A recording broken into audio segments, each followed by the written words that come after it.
nak apa, ingatkan mereka, nak kenangkan mereka supaya apa? Sebab perangai Bani Israel ni, perangai itu macam saya kata tadilah, dia bukan pada Bani Israel saja, dia ada pada semua orang. Dia ada pada kita juga. Dan kita takut kalau ada list-list di sini, kita kalau boleh ada list kat kita nak padam lah. Nak delete, kita nak delete seboleh mungkin. Baik. Okey. Kita sambung kepada ayat 62. Tadi Allah cerita mengenai Bani Israel, kemudian Allah cerita sedikit, Allah sambung sikit ayat 62. Allah buat komentari sikit. Allah kata apa?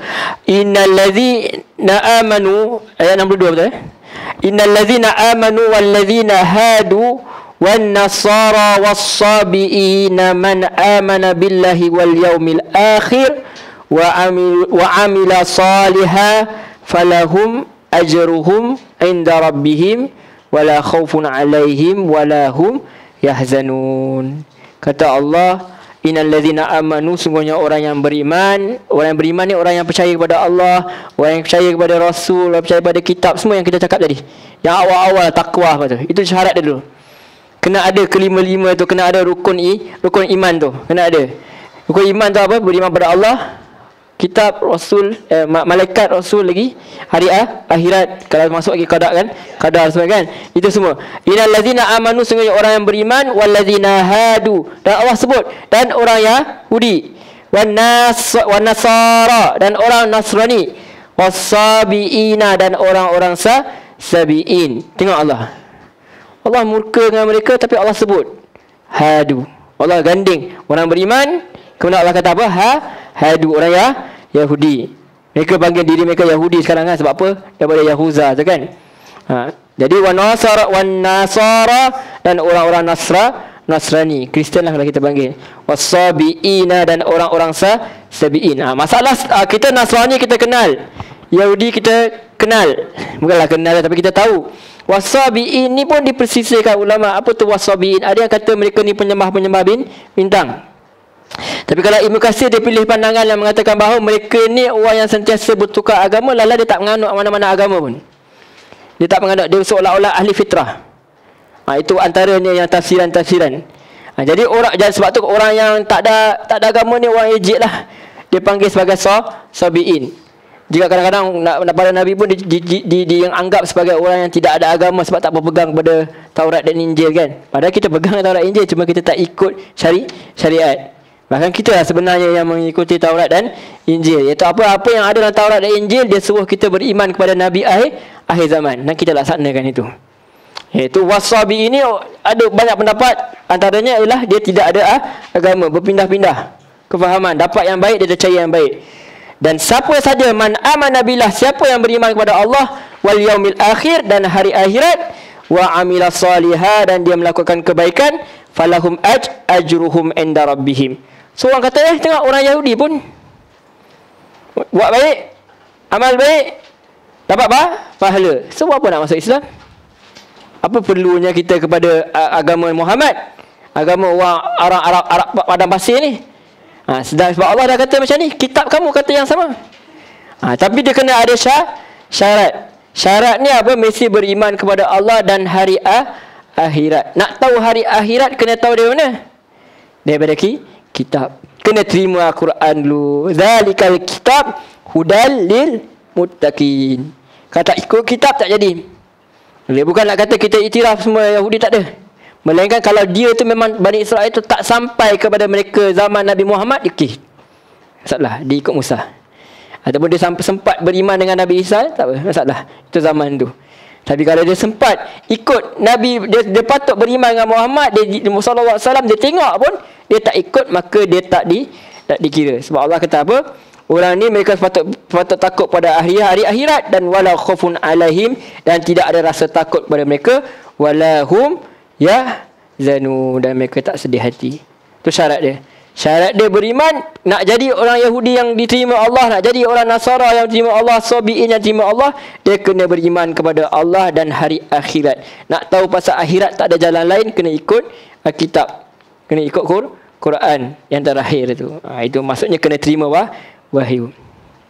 Dan apa jadi?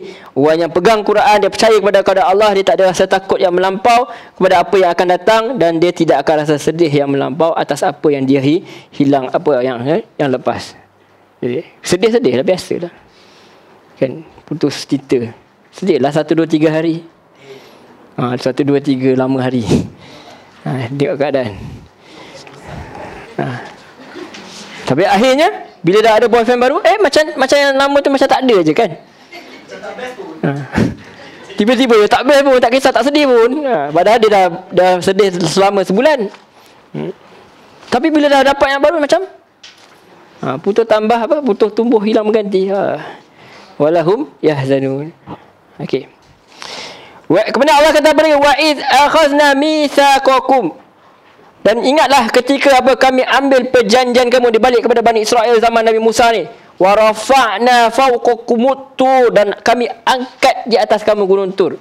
Literally, betul-betul angkat. Sebab apa? Keras hati. Ni orang-orang yang memang dah biasa sakat kena pukul sikit. Dah biasa hidup susah. Orang masuk penjara, kita jentik telinga dia ingat, kita heran. Dia heran. Oh, lu jentik telinga saya. Wah. Ni sebab hati dia keras. Allah buat perjanjian nak terima Taurat tu, Allah angkat gunung Tur. Angkat, ancam. Mereka ada tu ancam, buat perjanjian tu ancam. Nampaklah bagaimana Allah alam, tapi dia angkat. Mujizat Allah SWT, kuasa Allah, angkat. Dia kata apa? Khuzu ma atainakum biquwwah. Pegang teguhlah apa yang kami beri kamu dengan quwwah. Quwwah ni apa? Kekuatan lah.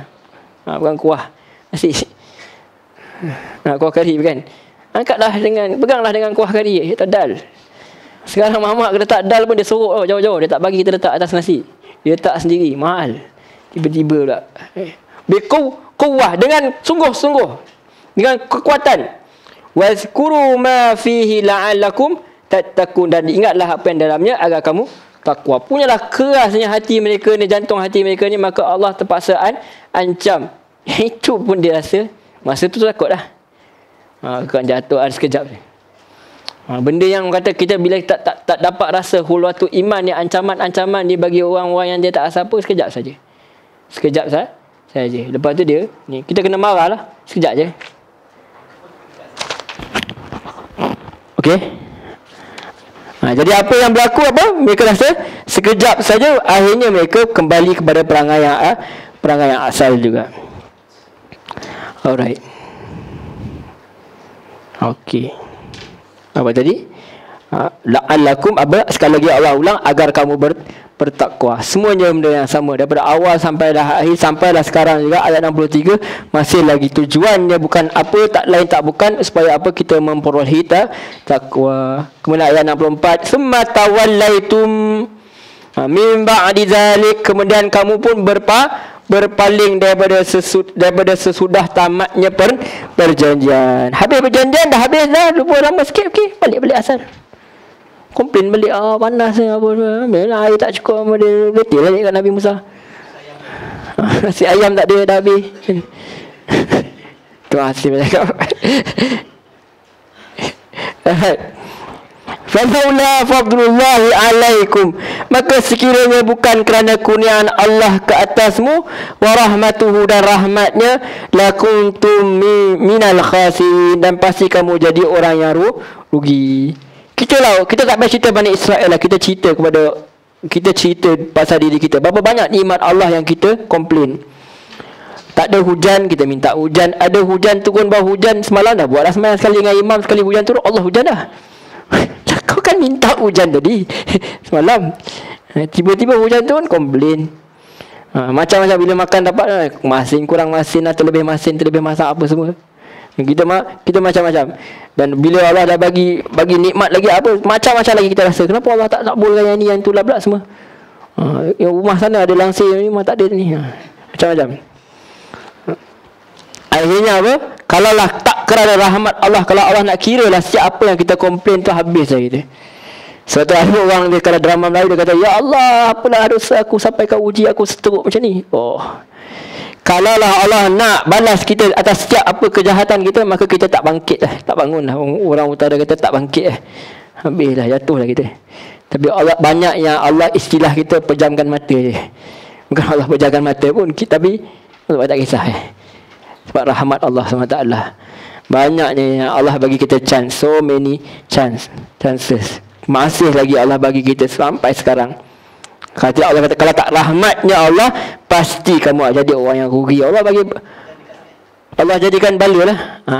Allah akan jadikan dia bala. Allah turunkan bala, Allah biarkan dia hilang daripada rahmat Allah. Tapi masih lagi Allah bagi. Walaqad alimtuhu allazi na'tadaw minkum fi sabti. Ingat, dan sebenarnya kamu telah mengetahui pun orang-orang yang mereka melampaui batas di antara kamu pada hari Sabtu. Allah nak bagi tahu pada orang Yahudi yang Madinah ni, mereka tahu pun cerita pasal hari Sabtu. Agak-agak bila Nabi cerita ni, ada tak agak-agak orang Yahudi ni macam gelabah sikit? Kenapa? Sebab apa? Dia tak pernah cerita bahawa keturunan dia disumpah jadi kera atau hinzir. Dan hinzir tak pernah cerita. Dia cerita yang baik-baik saja. Tiba-tiba dia alamak, hari Sabtu pula tak payah cerita. Gila Jibril. Lihat Muhammad, kau dapat dari mana ni? Kau cerita siapa ceritakan kau ni? Dia cerita benda-benda yang tak dicerita. Tidak di is not public spoken. Orang-orang rabai saja yang tahu cerita-cerita ni. Bukan cerita yang dia kata, okey, kita semua pernah disumpah menjadi kera dan hinzir. Allahu Akbar. Tak ada. Tak ada. Ni cerita yang hanya rabai-rabai, orang-orang tertentu saja tahu. Tiba-tiba Nabi baca yang ni. Nabi dia bacalah, Jibril sampai kat dia. Rupanya nak cerita pasal apa? Hari Sabtu ni apa? Nabi pun tak tahu apa jadi hari Sabtu. Sambung. Apa dia tadi? Baik. Kemudian apa? Faqulna lahum kunu qiradatan khasiin. Maka kami kata kepada mereka, jadilah kamu kera-kera yang dibenci dan hina. Maksudnya ada ulama yang kata tak perangai macam kera. Ada ulama kata tak, betul-betul ubah macam kera, betul mati, dan mereka sampai sekarang lah perangai macam kera kadang-kadang. Tengoklah siapa-siapa yang nak jadi macam tu, dia perangai. Allah kata apa? Qiradatan khasiin. Kera-kera yang bukan saja kera, ada kera yang orang sayang, orang bagi makan kat Bukit Merawati tu kan. Ini kera yang dibenci, yang jenis yang buka periuknya. Asyik masuk rumah buka periuk, makan rambutan tak makan habis pergi buang kat tengah jalan. Tu betul, dia bukan makan betul pun. Kalau dia makan tak apa, alhamdulillah. Kalau burung-burung dia makan. Ini dia buka sikit, dia makan dia lagi. Betul dia kat kita macam tu. Kera ni. Abang macam tu. Qiradatan khashiin. Kera-kera yang dibenci dan dihina. Saya kat kampung saya duduk kat Raub tu, dia culik kucing. Anak sungguh dia angkat kucing itu, dia kucing tu Allahu Akbar kata. Jahat kera-kera ni. Dia menculik. Tapi dia tak dibawa kepada muka pengadilan sampai sekarang. Qiradatan khashiin, dibenci. Apa yang berlaku pada hari Sabtu ni? Dia hidup pada zaman Allah Nabi Daud ke? Kalau setengah pandangan mengatakan Nabi. Ada siapa tahu tak? Tak pasti Okey, yang penting apa yang berlaku pada hari Sabtu ni, mereka orang-orang Bani Israel ni, mereka dikatakan golongan yang dekat dengan sungai lah. Profession mereka ialah nelayan mungkin. Kemudian hari Sabtu orang Yahudi dia tak boleh buat kerja. Kita orang Islam Allah bagi dengan Jumaat tapi boleh buat kerja lagi. Kan apabila telah berhain fantashiru fil out wa bertahu min fadlillah. Apabila kita dah habis Jumaat, bertebaranlah kamu di muka bumi Allah, carilah rezeki Allah, tak ada masalah. Tapi untuk orang Bani Israel ni, Allah bagi dia susah sikit. Sebab apa? Mereka nikah hati. Tapi Allah bagilah yang susah-susah sikit. Hari Sabtu tak boleh buat apa-apa. Duduk kat mana-mana, duduk kat kamu punya tempat rumah ibadah, hanya beribadah kepada Allah semata-mata. Tak boleh buat lain.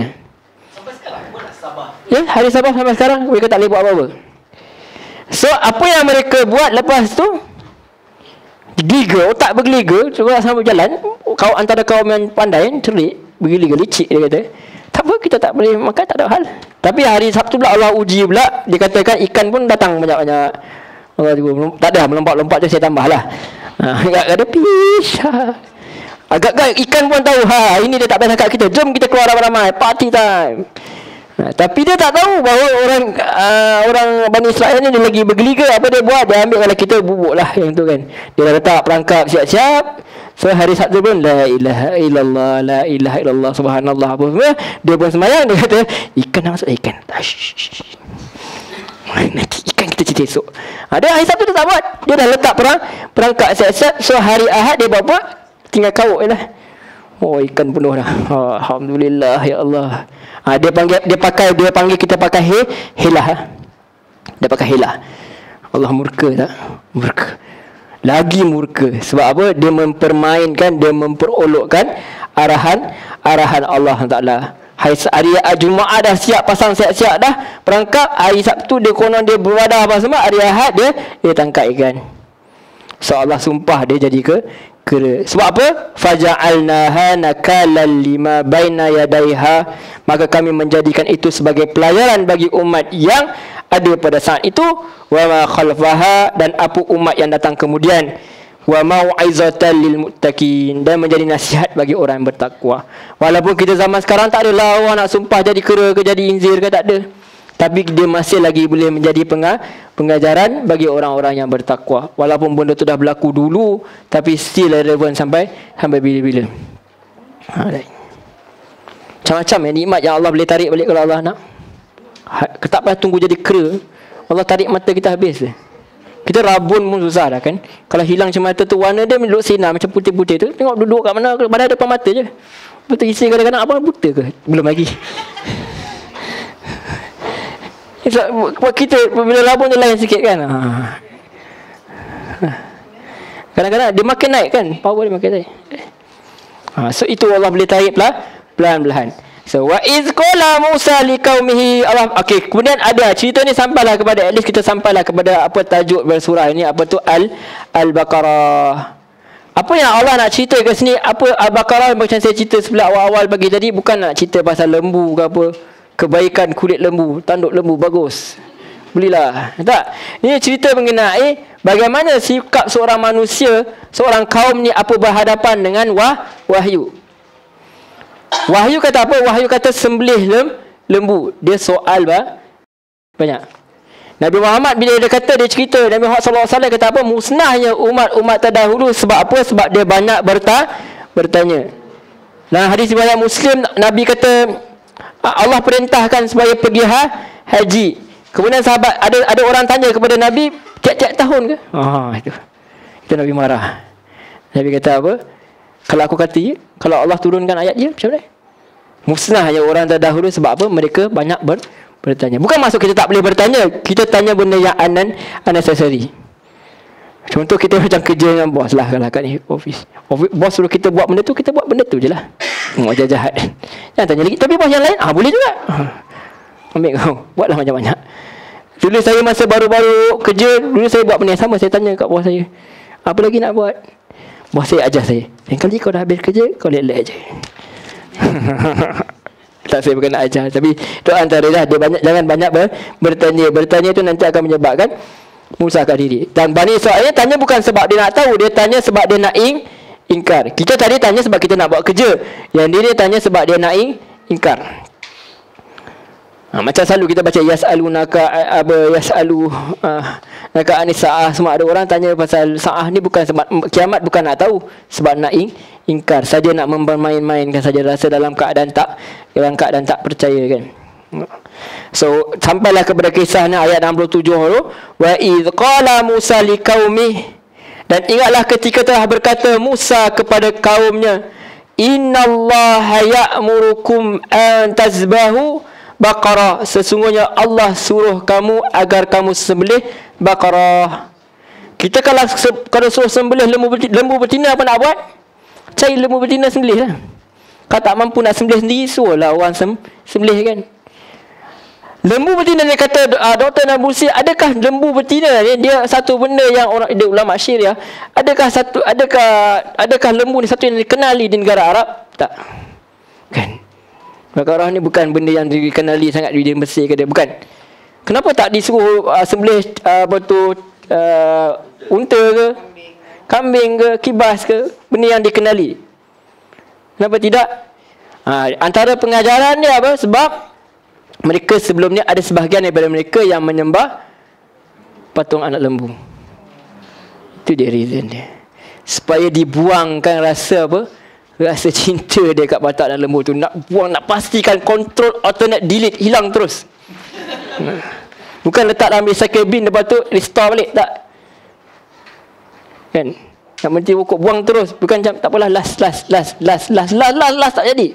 Terus nak control alternate delete, hilang terus. Betul ke control alternate ke shift delete? Saya pun tak ingat. Shift delete. Shift delete terus, hilang terus. Bukan delete je. Tekan delete tak masuk recycle bin, empty terus. Tak nak dah. Macam tu. So diperintahkan dia supaya apa? Ya'murukum an tasbahu baqarah. Sembelih ni lembu betina. So bila disuruh sembelih lembu betina ni, dia katakan mereka rasa terasa hati lah sikit. Kenapa ni Nabi Musa ejek-ejek kami je?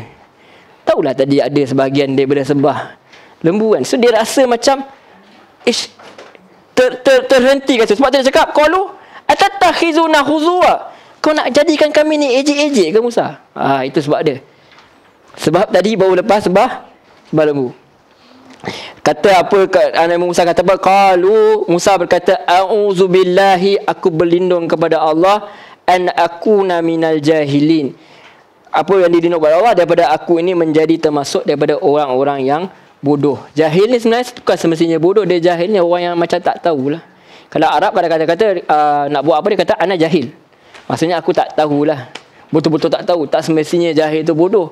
Kadang-kadang kita kata Arab jahiliah, bukan semestinya mereka bodoh. Mereka mungkin orang yang cerdik pun, mereka tahu balaghah. Bukan senang nak tahu sastra semua, kena hafal semua ni. Tapi mereka ignorant.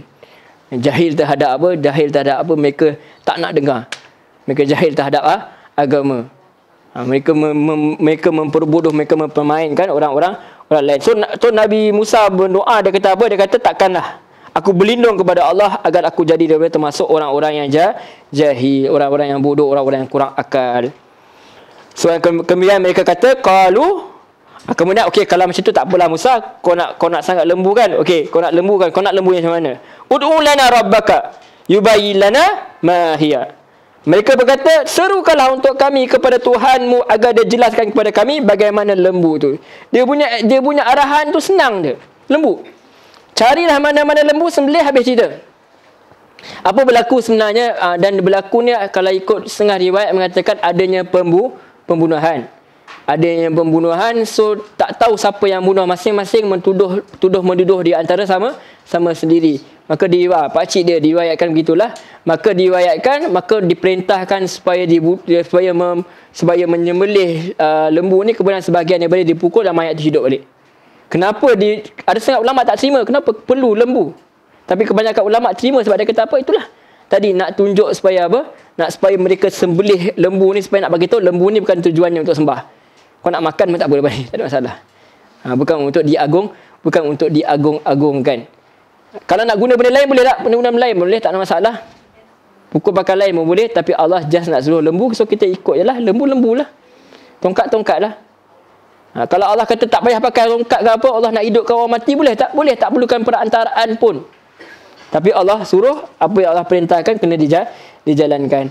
Ud'u lana rabbaka yubayyin lana ma hi. Serulah untuk kamu Tuhanmu agar dia jelaskan kepada kami bagaimana lembu tu. So dia tanya itu supaya tujuannya lama-lama Musa pun fed up, tak payah buat. Tak nak susah tak payah buat. Tapi Musa Nabi Allah, apa saja perintah daripada Allah, dia jalan. Dia kata apa? Qala innahu yaqulu innaha baqaratul la faridun wala bikrun awanun baina zalik. Dah tambah dah. Allah pun bagi susah lah. Kau nak susah, aku bagi susah lah. Aku bagi senang, kau tak nak. Kita bagi susah sikit. Apa dia? Sesungguhnya dia berfirman bahawa lembu itu lembu betina, la faridun, dia tak tua pun tak, wala bikun, muda pun tak. Sudah jadi macam cerita Piramli pula kan. Muda tak, tua pun tak. Awanun, apa dia? Pertengahan baina zalik, di antara itu. Kemudian Nabi Musa kata apa? Faf'alu ma tu'marun. Apa dia kata? Maka kerjakanlah apa yang kamu diperintahkan kepada kamu untuk sembelih. Sebab apa kata Nabi Musa macam tu? Sebab Nabi Musa tahu Tuhan dah marah. Sebab apa yang Tuhan perintah ni macam putih gunung ledang minta apa? Minta air mata nyamuk lah, hati nyamuk apa semua tu lah. Ini beyond imaginary kan.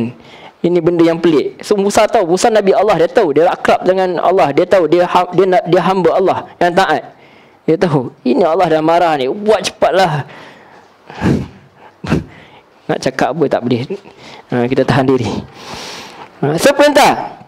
Tapi orang yang tak erti bahasa ni, dia terus tanya lagi. Dia kata, qalu ulana, mereka berkata, serulah kepada kami Tuhanmu. Sama masih sebut Rabbaka lagi, Tuhanmu lagi. Yubayyin lana ma launuha. Tak cukup dengan tadi pun dah tak boleh handle lah. Muda tak, tu sangat pun tak, kena pertengahan. Kalau baby sangat tak boleh. Kalau tu sangat pun tak boleh, kena pertengahan. Dia tanya pula apa warnanya. Launuha. Dia kata, Musa kata, qala innahu yaqulu innaha baqarah. Musa berkata sesungguhnya dia berfirman bahawa lembu itu baqarah, lembu betina, safraun. Safraun ni warnanya kuning lah. Biasa ke lembu warna kuning kalau kat tengah-tengah sebelah sana tu? Jarang tak? Lembu kuning. Kita kalau kata kalau lembu-lembu Australia mana apa? Hitam putih macam tu kan? Ni nak kuning. Kuning apa? Faqi'un, pekat. Launuha, warnanya. Tak cukup tu? Bukan setakat kuning pekat. Tasurrun nazirin, menyenangkan hati orang-orang yang melihatnya. Dalam kuning tu tak muda, tak apa sebenarnya senang orang tengok. Kalau kuning orang tak cantik lah, tak ada. Dia mesti orang yang suka. Semua. Kemudian tambah lagi ayat 70. Mereka berkata, qalu ulana, mereka kata serulah untuk kami Rabbaka, kepada Tuhanmu, yubayyin lana ma hiya, agar dia jelaskan kepada kami jenis apakah lembu itu. Innal baqarah, kata Nabi Musa, mereka kata innal baqarah tashabaha alaina, sesungguhnya lembu itu masih samar bagi kami. Sebenarnya bukan samar. Dia kata macam tak boleh buat lah ni. Apa tak apa, kita tanya lagi. Nanti Musa dia okey, dia kata kita tak payah buat dah. Dia ingat macam tu. Kadang-kadang kita selalu buat macam tu kan. Kita tanya mak dia macam-macam, mak kata tak payah buat lah. Jaya. Tapi tidak dengan Nabi Musa. Tidak dengan Nabi Musa. Dia kata apa? Wa inna insya'allahu la muhtadun. Bagi kami sungguhnya kami ni insya-Allah nescaya akan dapat petunjuk. Ini antara orang yang menyalahgunakan insya-Allah lah. Ini pun Allah aja. Datang tak esok? InsyaAllah datang. Padahal dia memang tak datang lah. Cakaplah insya-Allah aku tak datang. Kan lebih berterus terang. InsyaAllah esok aku tak datang kot. Kalau tiba-tiba datang, orang datang pun. Oh happy lah. Ini insya-Allah datang, kita dah bagi harapan kan kat orang. Ni pun dia kata apa? InsyaAllah kalau Allah bagi petunjuk, aku buatlah. Kalau Allah tak bagi petunjuk, what to do? Itu orang punya ni. Orang selalu pun menyalahkan takdir. Apa nak buat, Allah dah jadikan aku macam ni. Nak buat. So, itulah daripada Bani Israel lagi macam itulah. Dia kata insya-Allah kalau Allah bagi kita dapat petunjuk, kalau Allah tak bagi apa mau buat. Makan tahu pula dia ambil, tak ada pula dia harapkan takdir masuk dalam mulut dia burger tu. Tak apalah, kita pun pegang. Kurung dia dalam bilik, dia tak apa, kalau Allah takdirkan burger tu masuk dalam mulut kau, dia akan masuk insya-Allah. Dia takkan berlaku. Sebab tu dia kata makan kena ambil, mesti ada ikhtiar, mesti ada usaha. Kemudian apa Nabi Musa kata ayat 71, qala innahu yaqulu innaha baqaratun la zalulun tuthirul ard wa la taskil harsa musallamatul la syiyata fiha. Apa kata Nabi Musa? Dia berkata sesungguhnya berfirmanlah bahawa dia, yakni lembu betina itu, dia tidak pernah digunakan membajak tanah, ambil, dan tak pernah mengairi tanaman. Apa? Musallamatun, sihat pula. Kalau tak pernah kerja tapi sakit tak boleh. Nak sihat. La syiyata fiha, tak ada belang padanya. Bila tengok semua dah ada perfect, everything sihat pun sihat, tiba-tiba pernah kerja dulu, pernah membajak tanah. Oh, ada CV dia. Oh, membajak tanah. Tak boleh. Tak lepas. Tapi tak pernah bekerja apa, tapi ada pula belang pula kat tepi. Kat ekor. Ada pula nampak, kau beritahu kenapa kan? Dia macam susah. Tak ada. Habis tak lepas. So qalu, akhirnya mereka kata apa? Mereka kata, agaknya lah mereka kata, saya bayangkan. Agaknya mereka kata, kita tak boleh dengan Musa ni, kau tambah lagi sagi apa lagi, kada kepak pula ni mampu kita. Maksudnya mereka give up lah. Bukan mereka nak buat sangat, mereka give up. Mereka tahu Nabi Musa ni tak boleh. Kan tiba-tiba Allah perintahkan cari lembu yang boleh terbang, nak cari kat mana? So dia qalu al-an, sekarang ni lelek kami faham. Jita bil haqq. Kalau mereka kata al-an jita bil haqq, sekarang engkau dapat terangkan dengan sebenarnya. Ada kata sebelum Nabi Musa sikit lagi, dia elaborate macam-macam lagi, baik kita buat. So mereka buat qad bahuha wa ma kadu yaf'alun, lalu mereka sembelihnya dan tidaklah mereka hampir saja tak dapat melaksanakannya. First, tak dapat laksana sebab apa? Sebab ignorant, sebab memang tak nak buat. Kedua, sebab benda tu dah jadi makin sukar. Dah sukar sangat dah, susah. Tapi akhirnya macam mana wallahu alam, walaupun kalau dalam Israiliyat macam-macam lah. Cerita dia panjang lebar, tapi kalau saya pendekkan, kalau melihat Quran dia dapat laksanakan macam mana wallahu alam. Akhirnya mereka jumpa juga. Kemudian ayat 72 diceritakan wa iz qataltum nafsan fadara'tum fiha, dan ketika kamu bunuh seseorang lalu kamu saling tuduh menuduh dalam hal itu, wallahu mukhrijum ma kuntum taktumun, dan Allah singkapkan apa yang telah kamu sembunyikan. Faqul nadribu hu bi ba'dihha, lalu kami berfirman, pukullah oleh kamu mayat itu dengan sebahagian dari itu. Kadzalika yuhyillahul mauta wa yuriikum ayatihi la'allakum ta'qilun. Apa dia? Demikianlah kami menghidupkan, yakni Allah hidupkan orang yang mati dan dia memperlihatkan kepada kamu ayatihi, tanda-tanda kekuasaannya, la'allakum ta'qilun, agar kamu menggunakan akal. So akhirnya apa tadi yang disembelih itu, dia buat apa? Diperintahkan Nabi Musa supaya pukul dan mayat itu hidup. Dikatakan dalam tafsir lah, wallahu a'lam, diceritakan bahawa mereka pun, dia pun ceritalah siapa bunuh kemudian mati. Itu antara dia lah. Walaupun ada juga ulama yang tak nak ambil sebab dia kata riwayat ni daripada Israiliyat, tapi setakat yang kita tengok daripada Al-Quran, setakat itu sajalah kita boleh tafsirkan. Katakanlah nak sembelih saja, suka-suka saja. Tapi kalau ikutkan pendapat tu wallahu a'lam mungkin kuat. Untuk digunakan sebagai apa? Membuktikan bahawa Allah boleh hidupkan orang mati. Maka mereka sendiri pun pernah mati dan mereka hidup kembali. Wallahu a'lam. Sebab apa? Tujuannya apa? Agar la'alakum ta'qilun, agar kamu gunakan akal. Kalau manusia ni dia gunakan akal yang waras, mustahil dia akan sampai kepada kesimpulan tidak ada Tuhan. Saya kita kata mana baik aku? Mana kita aku? Tak tahu. Kita tu jalan sendiri. Dia tak boleh terima tu. Dia kata ini beyond imaginary. Ini orang berakal ni, orang bodoh je boleh kena tipu macam ni. Takkan kita aku gerak sendiri dengan apa? Herbie ke? Jalan sendiri. Kita yang boleh jalan sendiri tu. Tak boleh. Tapi bila dia kata otak awan ni gerak sendiri apa dia boleh pula dia sampai kepada kesimpulan tu. Sebenarnya tak, sebab mereka tidak mempergunakan akal. Sebab apa? Ada sikap sombong tadi. Sombong tu mengikut hadis Nabi kata apa? Sombong itu apa? Menolak kebenaran dan merendahkan orang lain. Dia tak terima kebenaran tu datang daripada Nabi, sebab Nabi Muhammad tu orangnya orang Arab dan orangnya dikatakan buta huruf. Itu yang mereka tak suka. Tapi Allah kata lepas dia tengok semua benda ni, mereka beriman tak? Thumma qasat qulubukum, kemudian jadi keraslah jantung-jantung mereka. Min ba'di dzalik, selepas kejadian itu, fahiya kal hijarah au asyaddu qaswah, maka jantung kamu, hati kamu jadi keras seperti batu atau lebih keras. Sedangkan Allah kata apa? Wa inna minal hijarah lama yatafajjaru minhul anhar, pada sungguhnya di antara batu itu sungguhnya ada yang memancar daripadanya sungai-sungai. Syekh Qutb rahimahullah bila dia berceritakan mengenai ayat ni, dia tafsirkan apa? Dia kata apa? Bani Israel ni nampak dah pun air sungai ni keluar daripada batu. Bila? Masa Nabi pukul tu. Nabi Musa pukul tu terus memancar air.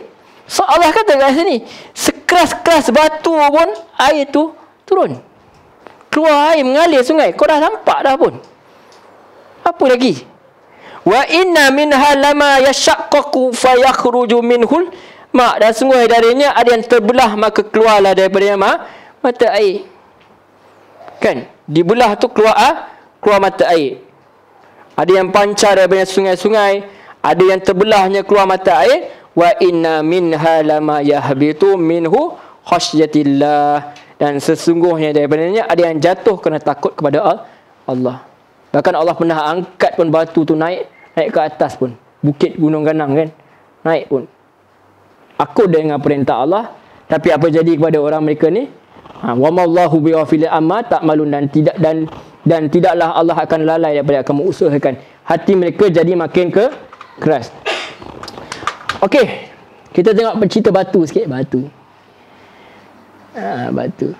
Batu yang pertama tahu apa? Dia apa? Apa Allah cerita apa tadi? Dari dia mengalir sungai. Mengalir sungai. Ini ciri orang beriman. Apa dia? Macam siapa? Macam Saidina Abu Bakar. Saidina Abu Bakar ni bila Nabi sampaikan Islam, dia bertangguh-tangguh tak? Tak ada. Terus dia terima Islam. Terus saja. Dia dengar Quran pun mengalir. Ada orang jadi dengar Quran mengalir air mata.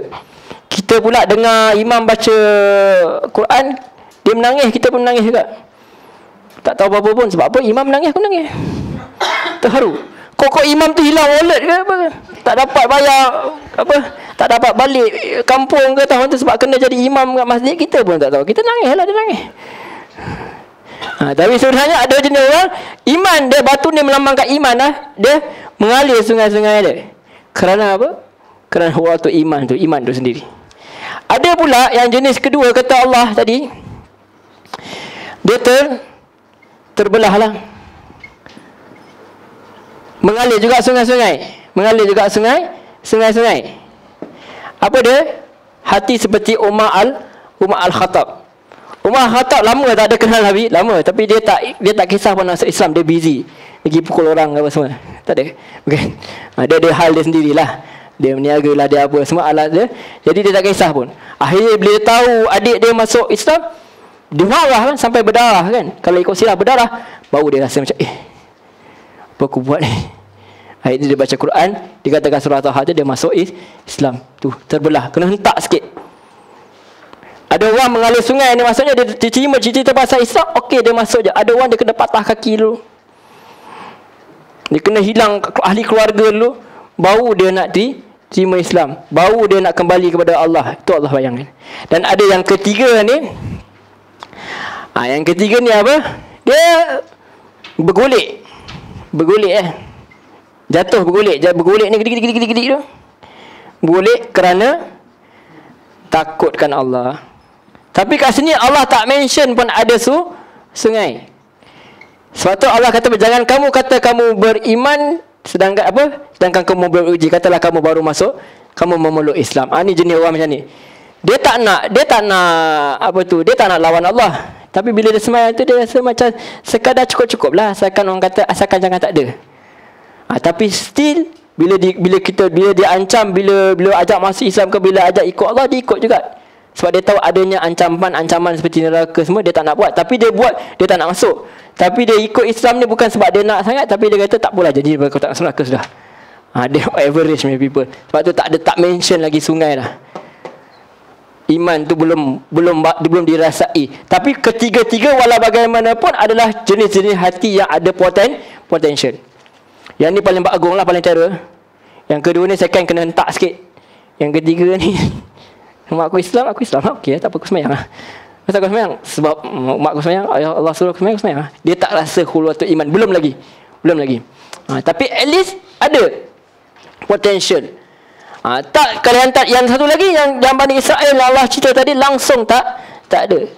Sebab tu Allah kata bahkan batu ni ada yang mengalir pun sungai-sungai, ada yang terbelah dan ada juga yang jatuh kerana takut kepada Allah SWT. Ada orang pernah tanya saya, macam mana batu mengalir sungai? Kalau kita tengok dalam National Geographic, ada cerita kalau hujan tu menimpa setiap hari, akhirnya akan terbelah kan, boleh keluar pun mata air macam tu. Allah mungkin begitulah.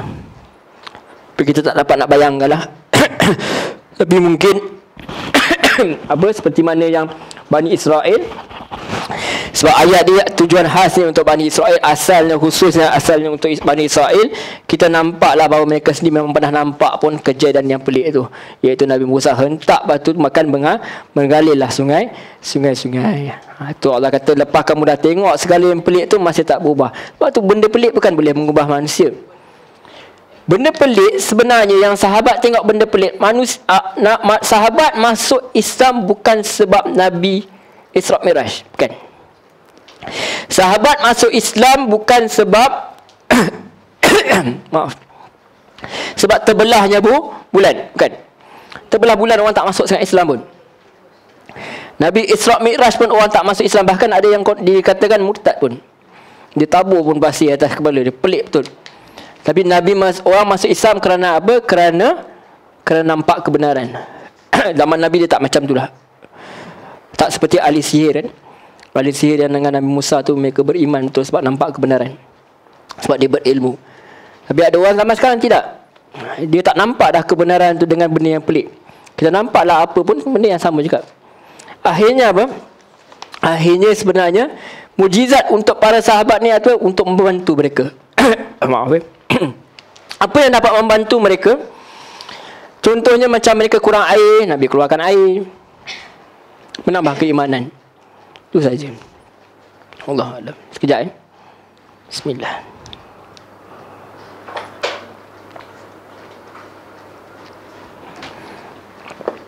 Alhamdulillah. Okey. Untuk menambah kebenaran. Sebab apa? Bani Israel dah nampak dah macam-macam, mereka masih tak nak beriman lagi. Okey. Ini mereka ni Islam tak? Ketika itu Islam lah. Cuma keturunan selepas itu mereka tahu pun mereka menolak. Okey. Kemudian Allah kata bahawa wa mallahu bighafilin amma ta'malun, dan tidaklah Allah akan lalai daripada apa yang kamu usahakan. Okey. Kemudian tibalah kepada ayat 75. Allah dah cerita pasal nikmat. Allah cakap pula kepada orang Islam. Kan saya cakap awal-awal tadi, bila mereka sampai ke Madinah, mereka excited juga jumpa orang Yahudi ni. Sebab mereka tahu orang Yahudi ni ada kitab. So orang Yahudi ni mesti lebih senang nak terima kebenaran. Buktinya dalam ayat 75 Allah kata apa? Afatatma'una ayyuminu lakum wa qad kana fariqum minhum. Apakah kamu sangat berharap bahawa mereka akan percaya kepada kamu, dan sungguh telah ada segolongan daripada mereka yang mendengar kalam Allah, summa yuharrifunahu, kemudian mereka menyelewengkannya, min ba'di ma, setelah apa yang aqaluh, yang mereka fahami, wa hum ya'lamun, padahal mereka mengetahui. So Allah bagi tahulah kepada orang-orang Islam ni, yang kamu harapkan ni sebenarnya tak ada harapan. Tak ramai yang nak masuk. Bukan sebab apa ya, bukan soal masuk atau tidak. Soalnya orang Yahudi ni dia menentang. Tak masuk ke tidak itu hak manusia. La ikraha hafiddin. Tak ada paksaan memeluk Islam, tak ada orang paksa. Tak ada orang paksa untuk kita tak boleh paksa orang. Kita hanya boleh sampaikan saja. Masalah Yahudi dia pakat dengan orang ni, pakat orang ni untuk jatuhkan Islam dan untuk bunuh Nabi. Mereka pakat pun, mereka cuba pun untuk melakukan dan hasut orang-orang Arab di Madinah supaya jangan ikut Nabi. Itu jadi masalah. Okey. So Allah kata apa?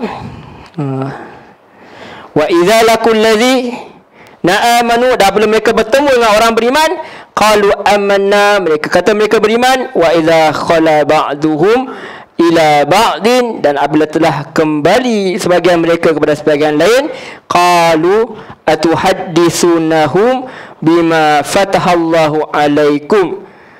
Apa kata dia? Apabila telah kembali sebagian mereka kepada sebagian lain, mereka kata, patutkah kamu ceritakan pada mereka dengan apa yang telah diterangkan Allah atas kamu? Liyuhajukum bih, akan mereka menyanggah kamu bihi dengannya, inda rabbikum, di sisi Tuhanmu. Afala ta'qilun, adakah kamu tidak mengerti? Apa yang Allah sedang cerita kepada kita sebenarnya, ada juga sebahagian daripada orang-orang Yahudi ini dia tertarik dengan Nabi. Menurut tafsir dia tertarik dengan Nabi. Bila dia dengar, sama lah dengan kita bro, dia ikut Musa, kita pun ikut Musa, okey boleh geng lah, tak ada masalah. Tapi bila dia balik, dia jumpa dengan syaitan-syaitan mereka jumpa dengan pemimpin dia kata apa ni? Kau ikut apa ni? Kau nak cakap apa? Kau nak bagi tahu, kau nak bersetuju, kau nak cerita kat dia orang apa yang kita nak buat ni, yang sebenarnya kita ni bukan golongan yang terbaik lagi lah. Dia rasa macam tu. Dia rasa apa? Dia rasa macam terganggu dengan apa yang Nabi datang. Seolah-olah Nabi nak ambil mereka ni sebagai pengikut. Ada orang nak berubah, tapi ada orang buat, ada orang ganggu. Itu yang berlaku kepada orang Yahudi. Kebanyakan mereka golongan yang buta huruf. Ada juga orang Yahudi yang buta huruf. Mereka tak tahu apa-apa. Mereka ikut je rabai. Mereka kata apa.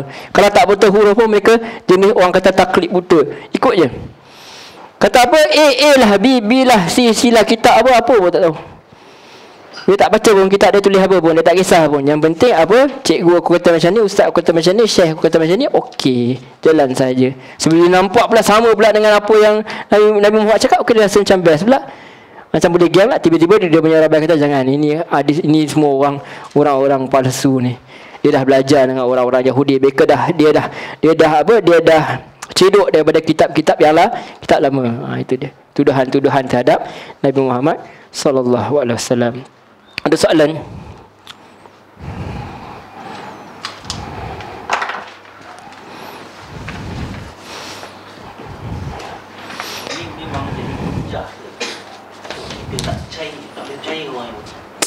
Sebenarnya perintah kita bukan sebenarnya diturunkan semua ayat-ayat ni adalah sebab suasana ketika itulah. Antaranya suasana ketika itu Nabi memang diperintahkan untuk berhati-hati dengan orang Yahudi dan juga orang munafik ketika itu, kerana mereka dihadapi dengan benda yang bahaya sebab dia melibatkan nyawa dan juga perang. Jadi orang zaman itu khusus. Sebab tu ada ayat yang boleh dikhususkan dan diumumkan. Tapi ayat ni khusus terutama untuk para Nabi lah, untuk Rasulullah ketika itu. Cumanya kita tak diperintahkan untuk bermusuhan dengan orang Yahudi sebenarnya. Kita apa, perintah kita adalah supaya kita berdakwah. Tapi malahnya berapa ramai orang yang boleh berdakwah dengan Yahudi. Kita dengan kawan-kawan kita yang India ataupun Chinese yang sebelum ni pun, yang bangsa lain pun, kita tak mampu nak pergi. Alhamdulillah ada tempat seperti IDT ni yang mengajar kita. Tapi kita tak mampu. Itu pun tunggu dia masuk Islam dulu, kan? Apatah lagi kita nak pergi kepada Yahudi. Sebab mereka tahu kitab. Mereka tahu. Kan tahu kitab kita je. Mereka tahu kitab dia dan kitab kita sekali. Mereka tahu. Macam mana nak didik diri kita ke arah itu. Sebenarnya bukan nak disuruh, cuma ini khusus untuk Nabi. Memang nak suruh berhati-hati. Sebab apa? Ketika zaman Nabi, mereka memang nak bunuh Nabi. Buktinya dalam hadis ketika Abdullah bin Salam dia masuk Islam, Nabi kata, tunjuklah keislaman kau wahai Abdullah Salam, lebih kurang kan. So Nabi Abdullah bin Salam pun dia kata, tak apa, aku nyorok tu. Nyorok belakang dinding kan, belakang pokok kan, dia menyorok. So Rasulullah tanya kepada orang-orang Yahudi ketika, siapakah Abdullah bin Salam? Oh, dia ni baik, bapak dia baik, mak dia baik, semua lebih kurang. Kemudian dia kata, ketahuilah bahawa Abdullah bin Salam ni dah masuk Islam, lebih kurang begitu. Apabila dia tahu yang Abdullah bin Salam terus dia tukar on the spot. Dia kata, Abdullah bin Salam ni, mak dia ni macam ni, ayah dia macam ni, semua on the spot. Semua terus buruk jadi. Sebab tu zaman Nabi tak banyak lah sahabat yang ahli kitab yang masuk. Tapi ada Abdullah bin Salam, Abdul bin Hatim, antaranya. Semuanya masuk Islam. Dia Islam yang baik pun. Antara Kristian yang masuk Islam, contohnya Raja Najasyi. Semua tu bukan tak ada, tapi disuruh berhati-hati ni sebab mengikut zaman dia. Kalau kita tak tahu zaman sekarang macam mana, adakah masih lagi sama atau masih lagi sudah berubah? Kalau ada yang berubah, kita tak ikutlah. Tapi kalau memang masih sama, maka kita berhati-hati. Bukan kepada golongan Yahudi saja, kepada siapa saja, bahkan orang Islam sendiri pun. Kalau dia ada, kita tak bagilah kepercayaan dalam benda-benda yang penting. Tapi dari segi muamalat, boleh tak? Muamalat tak ada masalah.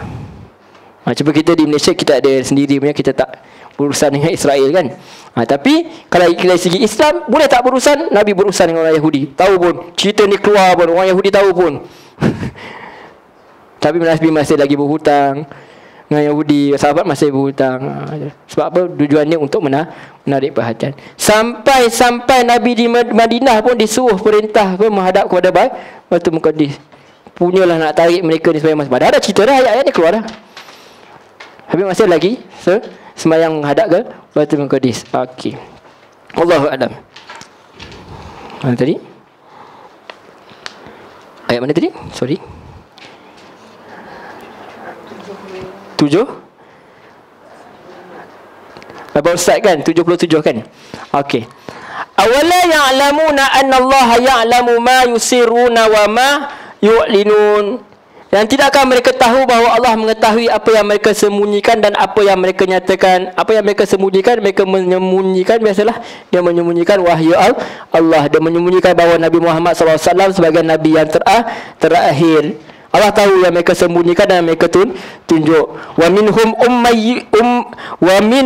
ummiyu la ya'lamuna al-kitaba illa amaniya wa inhum ila yazunnun. Dan di antara mereka ada orang yang buta huruf, macam yang cerita tadi. Dia tak faham pun kitab Taurat kecuali hanya dengan berangan-angan dan mereka hanya menduga-duga. Ini untuk siapa sebenarnya? Untuk kita jugalah. Kebanyakan kita ada orang yang memang kita just dengar je apa tok kita kata, kita buatlah. Amalan turun menurun. Itu yang berlaku kepada orang-orang ni. Orang-orang Bani Israel ni, mereka Yahudi ni, mereka ikut saja. Setengah tu tak baca kitab pun. Tapi alhamdulillah, mudah-mudahan kita bukanlah orang ada kat sini, taklah. Masih sanggup tu daripada pukul 8.30, 9 tak dapat nasi ayam pun tak apalah kan. Kita minta dia Pizza Hut balik. Kan? Alright. Sebab apa? Sebab kita nak mencari redha Allah SWT. So dan di antara mereka ada yang buta huruf, tak faham kitab Taurat kecuali hanya berangan-angan dan mereka hanya berduga-duga. Maka Allah kata ayat 79, fawailun, maka celakalah lilladzina yaktubuna alkitab bi aidihim. Celakalah bagi orang yang tulis kitab ni, kitab suci dengan tangan mereka sendiri. Thumma yaquluna hadza min indillah.